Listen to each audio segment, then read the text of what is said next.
money is the biggest factor. It's nice to obviously have low carbon and obviously make a positive difference to the environment and generate their own power. But the biggest concern really is for people is money. And we see so many people who actually are in debt with their current supplier. Purely some of the practices that go on, which people may relate to, is whereby suppliers switch from one supplier to another supplier and they amend their direct debit payments to a lower payment. And the customer 12 months later ends up in debt. And they can't afford to leave the company till they pay that debt to a different supplier. So it is a lot of misinformation, which is based on direct debit payments, and more so for yourself on the debt side of things. How can we sort of assist sort of people to make an informed decision before they look at switching suppliers?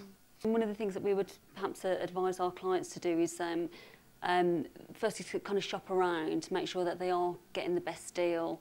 There's lots of price comparison websites that they can go onto, also going onto the fuel websites directly as well, and looking at the different tariffs and stuff and what's going to be most suitable to them and those that are in the household.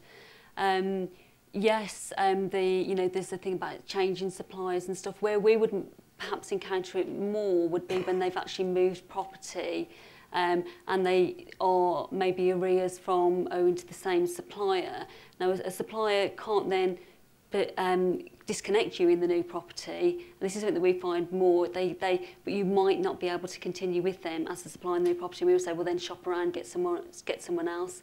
But in that instance, we would say looking at budgeting, so looking at maximising your income, looking at your expenditure, and then because fuel is a priority debt, which is the way that the Money Advice Trust would class that, because ultimately you're losing something essential, which is a fuel supply, you need to prioritise that, and then looking at the surplus that you have available is putting together a realistic payment arrangement that is sustainable and that you can afford.